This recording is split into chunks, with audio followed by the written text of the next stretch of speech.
Hello, Dodia teachers. It's Ryan Timmons once again from the Dana Center, and I have another math fix for you. Very excited to share it with you this month. We had some great feedback and comments on our other ones, and I think y'all will really like this brand new math fix. Today's math fix centers around 5.nbt.4. Use place value understanding to round decimals to any place. Well, this math fix is fairly straightforward in looking at rounding, but that is where things will get interesting as well. First, you got to ask your students to think about the largest number possible that rounds to 3.4. The most common student answer is going to be 3.3999 with the 9s extending on forever. There's just one problem. That is the most common, but it is not the right answer, and let's see why.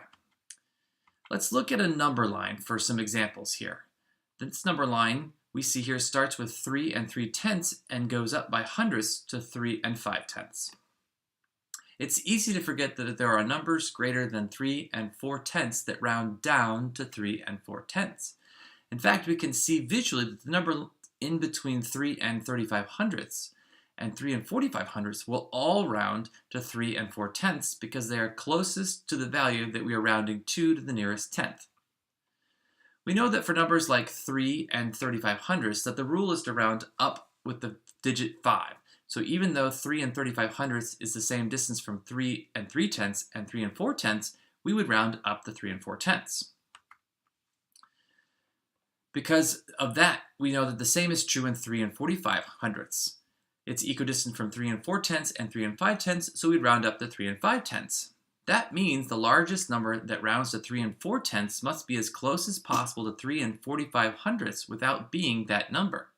That's why we get the answer 3.44999, where the 9s extend forever. This isn't quite 3 45 hundredths, so we round down to 3 4/10.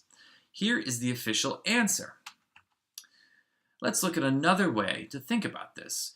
We know that if we start with 3 4/10 and put a 5 or anything greater in the hundredths place, then it will round up. So this digit must be a 4.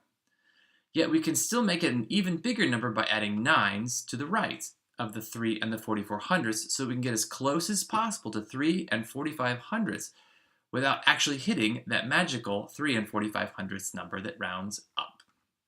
That's it. That's our latest math fix. I hope you enjoyed it. Please let me know how you and your students are interacting with it by giving us a comment or a like or two below, and we'll continue to do some excellent work in your communities of practice.